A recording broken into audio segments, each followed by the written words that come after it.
1,600 people found out they were unemployed from a piece of paper taped to a door. Not a meeting, not a phone call from a boss who knew their name.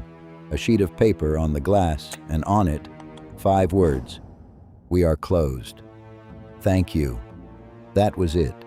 That was the entire severance package for the restaurant chain that taught America how to eat dinner. July 29, 2008, Plano, Texas. A waiter shows up for his shift and the lot is empty. Next door, a steak and ale sits dark with no sign at all. Nobody even bothered with the paper. Inside, there's food in the walk-in coolers that'll rot over the next week. There are reservations on the books for that night that nobody will call to cancel. Somewhere in the back, there's a schedule for August pinned to a corkboard with names on it. Across the country, 300 restaurants went dark that day. Same morning, same hour, more or less. And the thing about steak and ale, the thing that makes this worth 40 minutes of your time, is that almost every restaurant you've eaten at in your entire life is descended from it. The salad bar, the waiter who tells you his name, the free refill, the idea that a normal family can walk into a nice dark room on a Tuesday and afford the check. All of it started in one building in Dallas in 1966, and by 2008, nobody remembered that, including apparently the people who owned it. So let's go back. The man's name was Norman Brinker, and before he sold a single steak, he was on a horse. 1952, Olympics, equestrian. He was in the military at the time, riding for the United States. And if that sounds like a strange detail for a restaurant story, hold on to it. This was a physically competitive man his whole life. He'd start a polo club in Dallas in 1972. Decades after that, in his 60s, a horse would fall on him during a match and put him on a mechanical respirator for 14 days. He got up from that too. But the actual education came from hamburgers. Brinker started at Jack in the Box when the company had 5 locations. 5. He was good enough and fast enough that they made him a partner, and for 7 years he helped push that chain up from nothing. He learned fast food from the inside during the exact decade it was being invented. Speed, volume, systems, the machinery of feeding people in a hurry. Then, in 1964, he walked away, on good terms with the owner who'd taught him, which matters later. He went to Dallas with an idea that came from noticing something missing. Picture America at dinner in 1965. On one end, fast food, cheap, quick, exploding across every highway in the country. On the other end, real restaurants, white tablecloths, expensive, formal in a way that was genuinely intimidating. You went twice a year for an anniversary or a promotion. You wore a jacket. You worried about the forks. If you'd grown up without money, the whole room was a test you could fail in front of your wife. And in between those two things, nothing. Just a giant, empty middle. And sitting in that middle were millions of Americans in the biggest middle class the country had ever produced. People with a little money in their pocket. People who wanted a steak and a drink and a nice room to sit in on a random Thursday and didn't want to be made to feel small and couldn't drop half a paycheck on it. Brinker built a restaurant into that gap. Steak and Ale, Dallas, February 26, 1966. Walk in the door, and the first thing that hits you is how dark it is. Not dim, dark. Deliberately, expensively dark. Low light, heavy wooden booths you sink into, the whole place done up like an English pub from 400 years ago that got lifted out of the ground and dropped in a Texas parking lot. Tudor beams across the ceiling, leaded glass, dark wood everywhere. Outside that door is a strip mall. Inside, it's 1580. And the darkness was doing work. It turned an ordinary dinner into an occasion. A guy taking a girl out on a second date walked in there and felt like he'd chosen well. The joke people still tell about steak and ale, 40 years on, is that the dining rooms were so dark they were excellent for taking someone you'd rather not be seen with. That joke survived 4 decades because the room genuinely did something to people. You sat down and you felt slightly better than you had in the parking lot. The food was steak.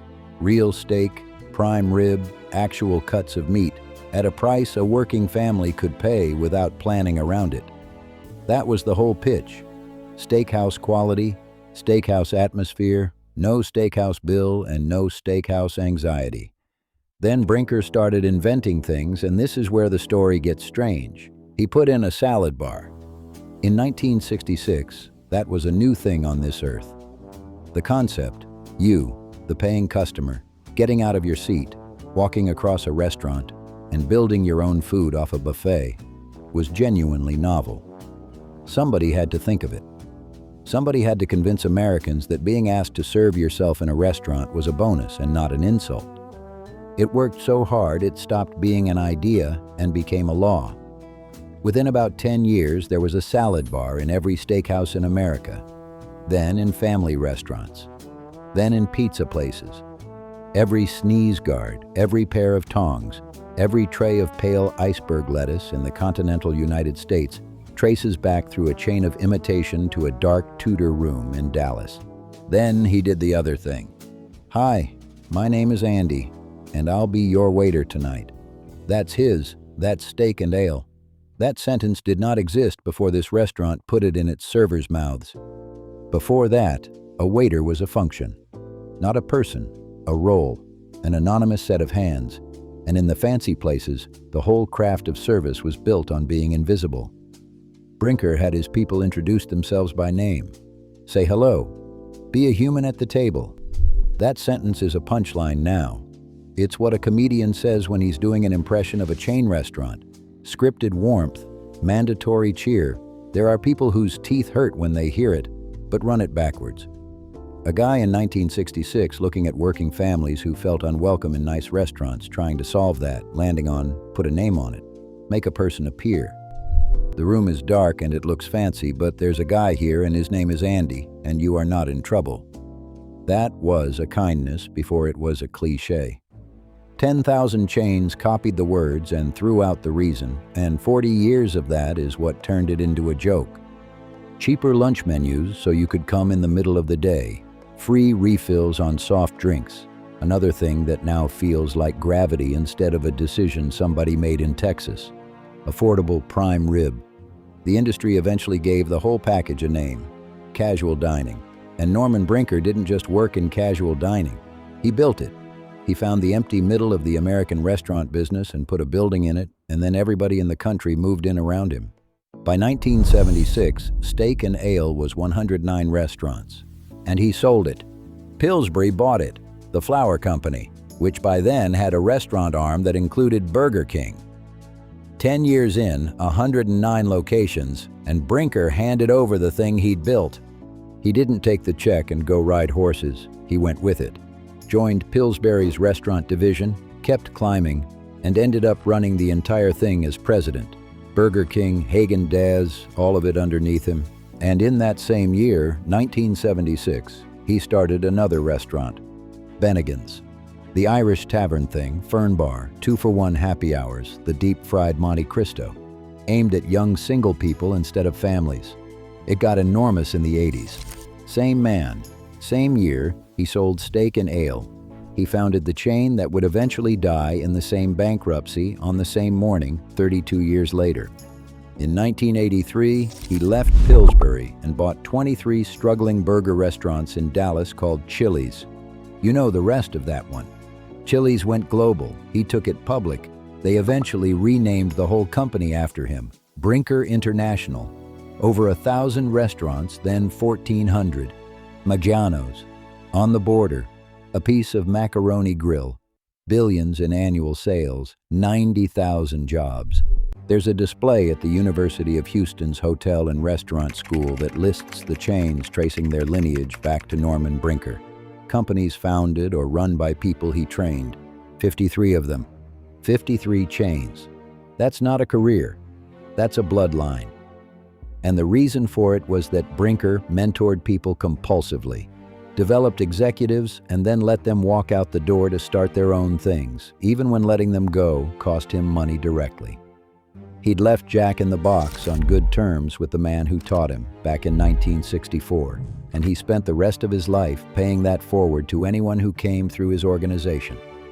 For 40 years, the people running American casual dining were, to an almost absurd degree, his students.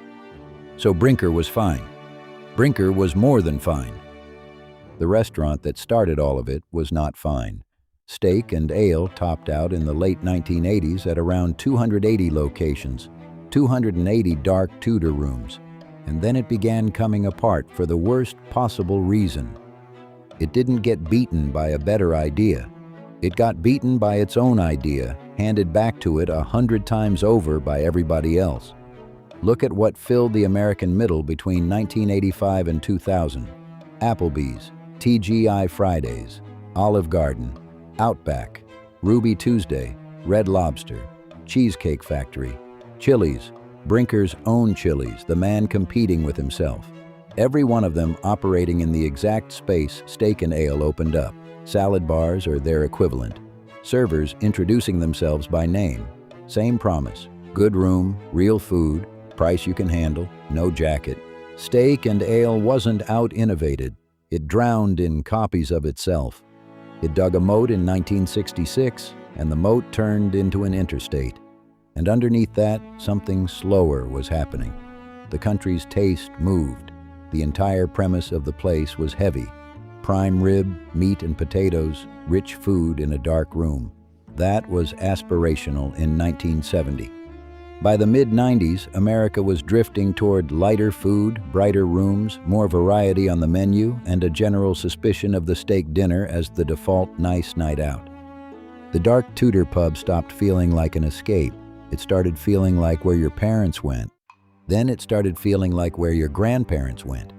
And while all that happened, the restaurant kept changing hands. Pillsbury owned it from 1976.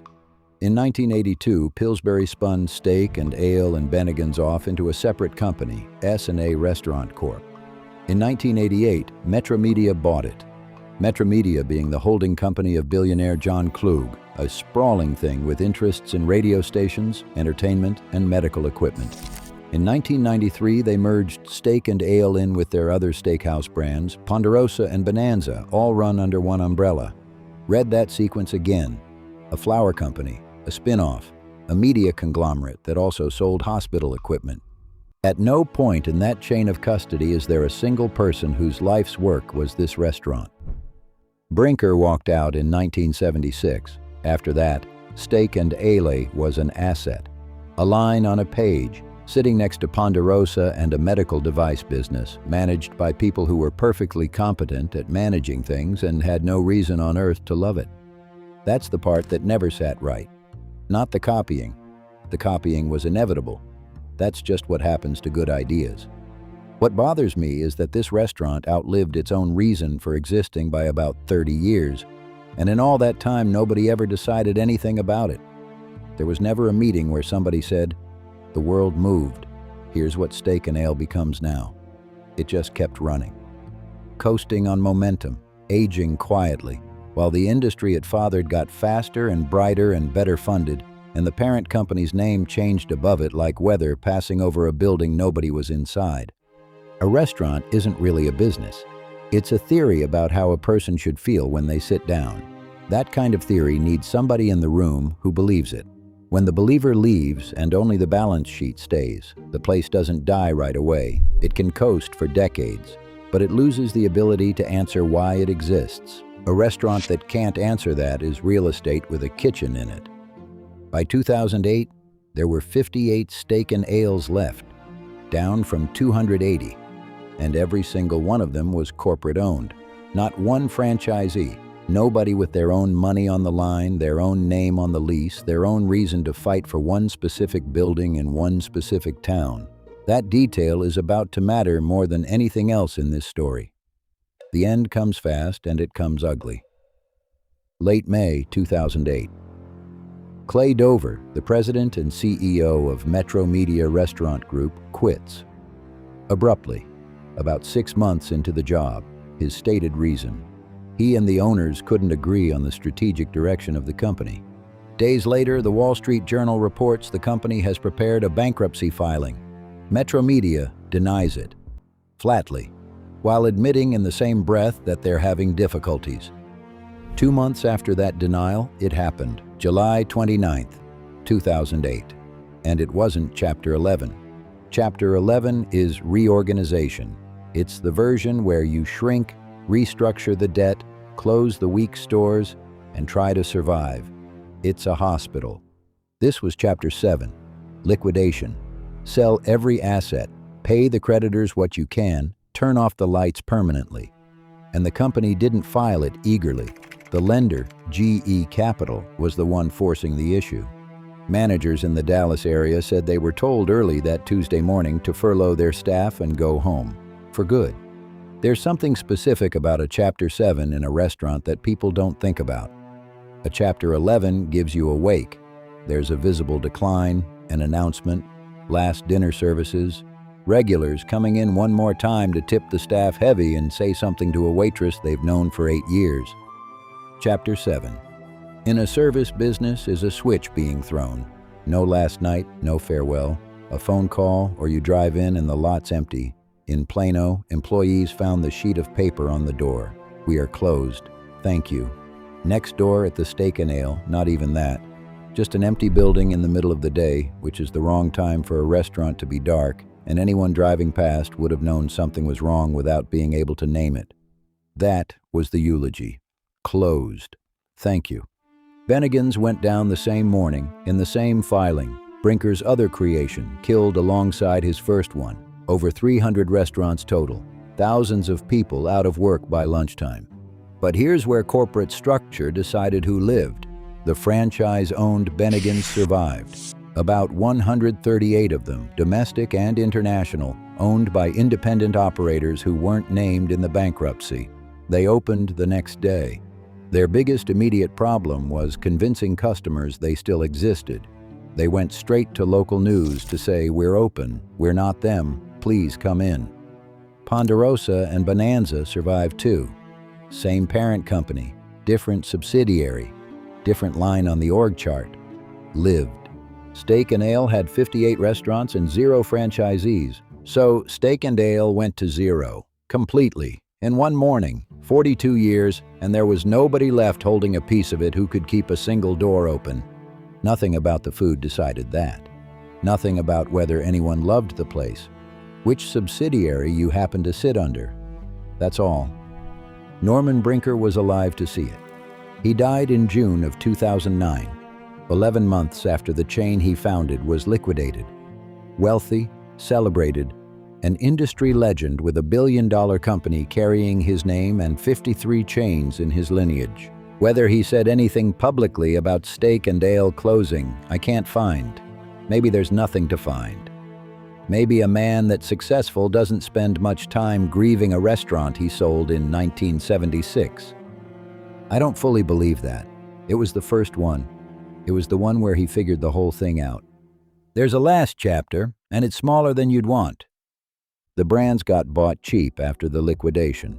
An investment firm picked up Bennigan's and Steak and Ale later that same year. The intellectual property moved again after that. And on July 8, 2024, 16 years after the paper went up on the door, a new Steak and Ale opened in Burnsville, Minnesota.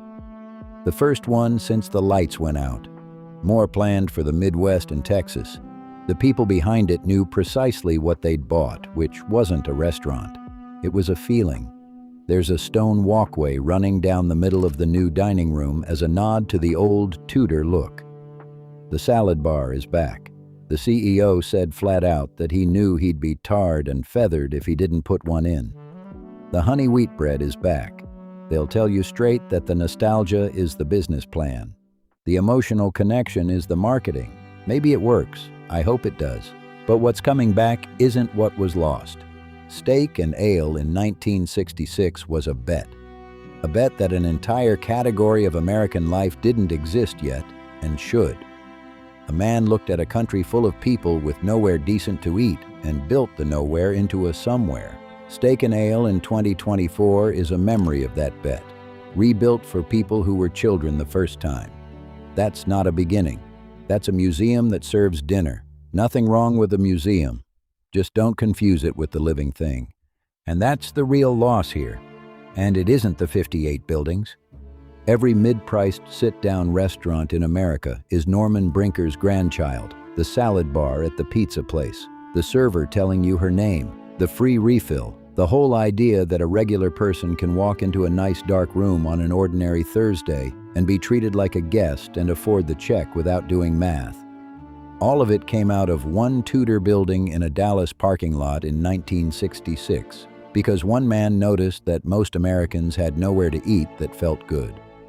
That idea won so completely that it disappeared. It's the water now. Nobody sees it.